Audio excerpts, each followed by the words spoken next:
Singapore एक ऐसा देश जो अपने क्षेत्रफल के मामले में दिल्ली और इलाहाबाद से भी छोटा है, और सिंगापुर ने पूरी दुनिया में बहुत छोटे वक्त में विकास की बेमिसाल गाथा लिखी है। नमस्कार दोस्तों, आपने सिंगापुर के बारे में कई बातें सुनी होगी, लेकिन आज आप जानने वाले हैं सिंगापुर की हकीकत कि कैसे इसने अपनी बेरोजगारी एवं भ्रष्टाचार का खात्मा किया और इतने बुरे दिन देखने के बावजूद भी आज कम टाइम में अपना टाइम लाने वाला देश बना। तो सारी बातें जानने के लिए बने रहना इस वीडियो के अंत तक। सिंगापुर, जब ये देश आजाद हुआ था तब इसके पास शायद ही ऐसी कोई चीज थी जिससे ये देश अपनी गरीबी से छुटकारा पा सके। सिंगापुर के पास न तो खेती योग्य जमीन थी और न ही खनिज संपदा। ज्यादातर जनसंख्या भी झुग्गी बस्तियों में रहा करती थी। लेकिन आज अगर इस देश के ऐश्वर्य की बात करें तो सिंगापुर वो मुल्क है जहां लोगों की औसतन तनख्वाह दुनिया में तीसरे नंबर की है। कंसल्टिंग फर्म जूनिपर रिसर्च के मुताबिक सेहत सुरक्षा और उत्पादकता के मामले में सिंगापुर दुनिया में सबसे आगे है। यही नहीं, द इकोनॉमिस्ट मैगजीन की रैंकिंग में सिंगापुर बीते 5 सालों से दुनिया का सबसे महंगा शहर भी रहा है। लेकिन सिंगापुर की कहानी हमेशा ऐसी नहीं थी।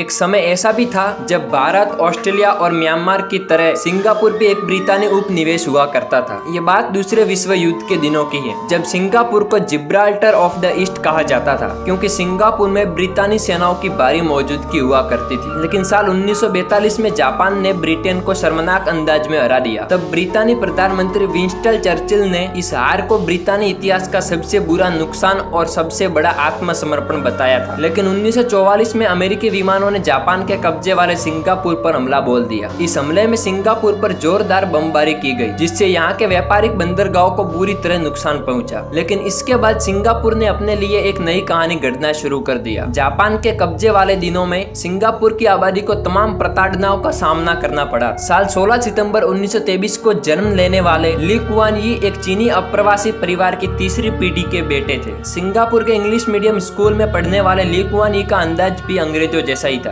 तभी बचपन में उन्हें हैरीली कहकर पुकारा जाता था। जापानी कब्जे के दौरान हैरीली की पढ़ाई काफी प्रभावित हुई, लेकिन जब युद्ध खत्म हो गया तो उन्होंने लंदन स्कूल ऑफ इकोनॉमिक्स और कैम्ब्रिज विश्वविद्यालय से पढ़ाई की। छात्र जीवन से ही समर्पित समाजवादी रहे हैरीली सिंगापुर लौटकर एक प्रमुख ट्रेड यूनियन वकील बन गए। फिर साल 1954 में हैरीली ने पीपुल्स एक्शन पार्टी (PAP) की स्थापना की। इसके बाद हैरीली इस पार्टी के महासचिव बने और अगले 40 सालों तक इस पद पर रहे। इस तरह सिंगापुर पूरी तरह से अंग्रेजों के नियंत्रण से निकलकर स्वशासित राज्य बन गया। हैरीली ने सिंगापुर का विलय मलेशिया के साथ 1963 में किया, लेकिन कई कारणों के चलते ये गठबंधन ज्यादा दिन नहीं चल पाया। इसके बाद 1965 में वैचारिक रसाकसी और जातीय समूहों के बीच हिंसक संघर्ष के बाद सिंगापुर संघ से निकलकर स्वतंत्र देश बन गया। हैरीली के लिए ये एक मुश्किल कदम था, जिनके लिए मलेशिया से संधि सिंगापुर के औपनिवेशिक अतीत से दूर फेंकने की एक कोशिश थी। उन्होंने इसे एक खराब दौर बताया। बरसों तक पहले ब्रितानी राज जापानी कब्जे और फिर मलेशिया के प्रभुत्व से आजाद होकर सिंगापुर एक स्वतंत्र राष्ट्र के रूप में सांस ले रहा था। लेकिन इस देश के पास ऐसी कोई चीज नहीं थी जो इसे विकास के रास्ते पर ईंधन देने का काम कर सके। ज्यादातर लोग कच्चे झोपड़ी और नुमा घरों में रहने को मजबूर थे। वर्ल्ड बैंक की एक रिपोर्ट के मुताबिक 1965 में सिंगापुर की प्रति व्यक्ति GDP 516 अमेरिकी डॉलर थी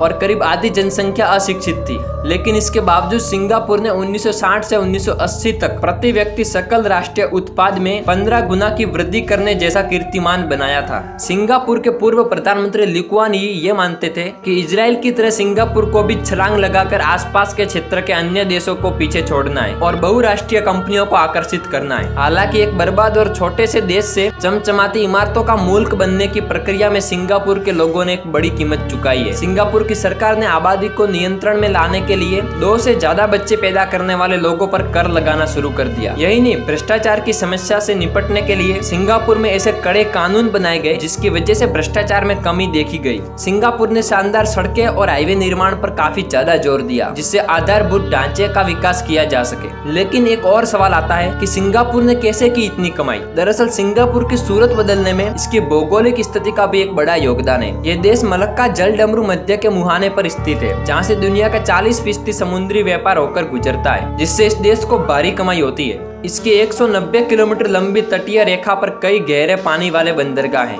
शुरुआत से ही सिंगापुर में रहने वाली मिश्रित आबादी को शिक्षित करने और मानव संसाधन पर पैसा खर्च किया। फिलहाल सिंगापुर को दुनिया का आर्थिक अड्डा माना जाता है क्योंकि सिंगापुर के बैंक वैश्विक स्तर की सेवाएं देने में सक्षम है। साल 2017 के ग्लोबल फाइनेंस सेंटर इंडेक्स में सिंगापुर को लंदन और न्यूयॉर्क के बाद तीसरे सबसे प्रतिस्पर्धी आर्थिक केंद्र का दर्जा दिया गया। लेकिन एक और सवाल कि आम लोगों के लिए कैसा है ये सिंगापुर? सिंगापुर में रहने वाले कई प्रवासी इस देश के महंगाई स्तर से खुद को इतना प्रभावशाली नहीं मानते हैं क्योंकि सिंगापुर में लोगों की आमदनी दूसरे देशों के मुकाबले बेहतर है। सिंगापुर सरकार के मुताबिक सिंगापुर में अपना घर खरीदने वाले लोगों का प्रतिशत 100 में से 90.7 है। सिंगापुर की सफलता की बात जब की जाती है तो पूर्व प्रधानमंत्री ली कुआन यी की एक बात को याद किया जाता है। इन्होंने एक बार कहा था कि आखिर मुझे क्या मिला, एक सफल सिंगापुर, बदले में मैंने क्या दिया, मेरा जीवन।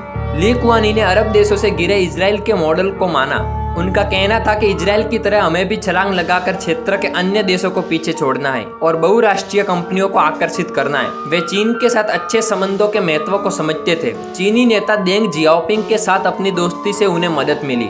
देंग ने 1978 में सिंगापुर का दौरा किया और ली कुआन यी की आर्थिक नीतियों की प्रशंसा की। ली कुआन यी भी देंग के द्वारा चीन में किए गए सुधारों से प्रभावित हुए थे। सिंगापुर में फैले भ्रष्टाचार को खत्म करने के लिए ली कुआन ने नए उपाय किए और रोजगार उपलब्ध कराने के लिए कम लागत के आवास और औद्योगिकरण के कार्यक्रम की शुरुआत की। उन्होंने सिंगापुर की बहुसंस्कृतिवाद के आधार पर एक अलग पहचान बनाने की कोशिश की। इसके लिए उन्होंने विभिन्न जातीय समूहों को एक साथ जोड़ा। और इसी के साथ इस वीडियो का भी अंत होता है। अब इस सिंगापुर के गरीब से अमीर बनने की पूरी जर्नी को देखने में कितना मजा आया वो कमेंट में जरूर बताना। और हाँ, वीडियो को लाइक और चैनल को सब्सक्राइब जरूर से कर देना क्योंकि वीडियो एक से बढ़कर एक आने वाली है। तो चलिए मिलते हैं छोटे से ब्रेक के बाद, तब तक के लिए बाय बाय।